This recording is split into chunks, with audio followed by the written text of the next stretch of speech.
നിങ്ങൾക്കെന്റെ നന്ദി. നന്ദി വാർത്തിങ്കളെ ശാരദാകാശമേ സന്ധ്യാംബരങ്ങളെ നന്ദി. അന്യഥാ നിസ്വനാമൻ കൊച്ചു പ്രശ്നങ്ങളുടെ പരിഹാരത്തിനായി അനേകം മാർഗങ്ങൾ സ്വീകരിക്കുന്നവരാണ് അനുദിന ജീവിതത്തിൽ നാം ഒക്കെ. ഏതെങ്കിലും ഒരു പ്രശ്നത്തെക്കുറിച്ച് അത് അർഹിക്കുന്ന ഗൗരവവും സമയവും നൽകി പരിഹരിക്കാനുള്ള മാർഗങ്ങളാണ് എപ്പോഴും വിജയം കാണുന്നത്. അത് ഏറെ ക്ഷമയും താല്പര്യവും അത്യന്താപേക്ഷിതമാണ്. ഇന്ന് പ്രഭാത വിചാരം ചിന്തിക്കുന്നത് ഈ വിഷയവുമായിട്ട് ബന്ധപ്പെട്ടാണ്. എല്ലാ പ്രിയപ്പെട്ടവർക്കും പ്രഭാത വിചാരത്തിൻ്റെ ഏറ്റവും സുന്ദരമായ എപ്പിസോഡിലേക്ക് വിനയപൂർവം ഹൃദ്യമായ സ്വാഗതം. വർണ്ണാഭമാക്കിയോർ നിങ്ങൾ സകലതും തന്നെന്നെ ഇവിടെ എത്തിച്ചൊരാ ജഗദീശ്വരായന്റെ നന്ദി.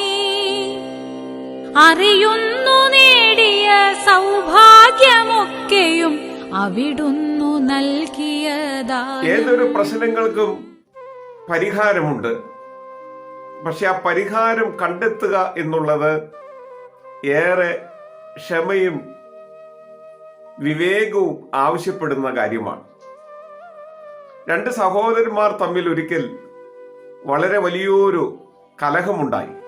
വാഗ്വാദങ്ങൾക്കൊടുവിൽ അത് അക്രമാസക്തമായി മാറുന്നു എന്ന് കണ്ടപ്പോൾ നാട്ടിലെ ഒരു വൈദികന്റെ അടുക്കലേക്ക് ഈ പ്രശ്നം കൊണ്ടുവരപ്പെട്ടു. അവർ അച്ഛനോട് പറഞ്ഞു, ഈ പ്രശ്നത്തിന് ഒരു പരിഹാരം ഞങ്ങൾക്ക് കണ്ടെത്തി തരണം. വികാരി അച്ഛൻ അവരോട് പറഞ്ഞു, തീർച്ചയായും നിങ്ങളുടെ പ്രശ്നങ്ങൾക്ക് പരിഹാരം വരുത്താൻ എനിക്ക് അതിയായ താല്പര്യമുണ്ട്. നിങ്ങൾ സഹോദരങ്ങളാണ്. ഒരിക്കലും ഒരു കലഹത്തിലോ ഒരു ചണ്ടയിലോ തകർന്നു പോകേണ്ട ബന്ധമല്ല നിങ്ങൾ തമ്മിലുള്ളത്. അതുകൊണ്ട് നിങ്ങളുടെ പ്രതിസന്ധി എന്താ, നിങ്ങളുടെ പ്രശ്നം എന്താ? രണ്ടുപേരും വൈദികനോട് തങ്ങളുടെ പ്രശ്നങ്ങളെ കുറിച്ച് വളരെ വ്യക്തമായി വിശദമായി സംസാരിച്ചു. ആ പ്രശ്നത്തെ നന്നായി മനസ്സിലാക്കിയ ആ വൈദികൻ രണ്ടുപേരെയും തൻ്റെ മുറിയിലേക്ക് വിളിക്കുകയാണ്. രണ്ട് സഹോദരന്മാരെയും മേശയ്ക്ക് ഇരുപുറവും ഇരുത്തി. മുഖാമുഖം ഇരിക്കുമ്പോൾ ഈ വൈദികൻ അവരുടെ മധ്യത്തിൽ മേശമേൽ ചോക്കുകൊണ്ട് 6 എന്ന അക്കം എഴുതി. രണ്ടുപേരോടും ഈ അക്കം വായിക്കാനായിട്ട് വൈദികൻ ആവശ്യപ്പെട്ടു. ആദ്യത്തെ ആൾ 6 എന്ന് വൈദികനോട് പറഞ്ഞു.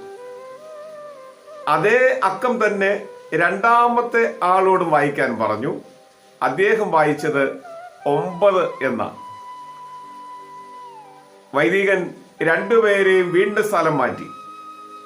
ഇവിടെ ഇരുന്ന ആളെ അപ്പുറത്തും അപ്പുറത്തിരുന്ന ആളെ ഇപ്പുറത്തും ഇരുത്തിയിട്ട് വീണ്ടും ഈ അക്കം വായിക്കാനായിട്ട് ആവശ്യപ്പെട്ടു. നേരത്തെ 6 എന്ന് പറഞ്ഞയാൾ ഇപ്പോൾ അത് 9 എന്ന് വായിച്ചു. നേരത്തെ 9 എന്ന് പറഞ്ഞയാൾ ഇപ്പോൾ അത് 6 എന്നും വായിച്ചു. അവർ പരസ്പരം ഇങ്ങനെ മുഖത്തോട് മുഖം നോക്കി നിൽക്കുകയാണ്. വൈദികൻ അവരെ മധ്യേ വന്നിട്ട് പറഞ്ഞു, എല്ലാ പ്രശ്നങ്ങളും ഇങ്ങനെയാണ്. നമ്മളുടെ ഭാഗത്ത് നിന്ന് നാം അതിനെ വിലയിരുത്തുമ്പോൾ നമുക്ക് ചില ന്യായങ്ങൾ കണ്ടെത്താൻ സാധിക്കും. എന്നാൽ എല്ലാ പ്രശ്നങ്ങൾക്കും കുറഞ്ഞത് 2 പക്ഷമുണ്ടെന്ന് നാം തിരിച്ചറിയണം. അത് മനസ്സിലാക്കാനുള്ള സമയവും ഗൗരവവും വിവേകവും നമുക്കുണ്ടായെങ്കിൽ മാത്രമേ ആ പ്രശ്നങ്ങളെ പരിഹരിക്കാൻ സാധിക്കുകയുള്ളൂ. നിങ്ങൾ വായിച്ച 6ഉം 9ഉം ഒരേ അക്കം തന്നെയാണ്. പക്ഷേ നിങ്ങൾ ഇരുന്ന സ്ഥലം, നിങ്ങളുടെ സാഹചര്യം വ്യത്യസ്തമായി അത് വായിക്കാൻ നിങ്ങളെ നിർബന്ധിച്ചിരിക്കുന്നു. അതും നിങ്ങൾ വായിച്ചത് ശരിയായിട്ട് തന്നെയാണ്. അതുകൊണ്ട് എല്ലാ പ്രശ്നങ്ങളെയും അതിൻ്റെ സാഹചര്യം മനസ്സിലാക്കി നമ്മളുടെ അവസ്ഥ അറിഞ്ഞ് നാം നിൽക്കുന്ന സ്ഥാനത്തെ തിരിച്ചറിഞ്ഞ് ഒന്ന് പരിഹരിക്കാൻ ശ്രമിച്ചാൽ മിക്കവാറും പ്രശ്നങ്ങളെ വളരെ എളുപ്പത്തിൽ നമുക്ക് സമീപിക്കാനായിട്ട് സാധിക്കും.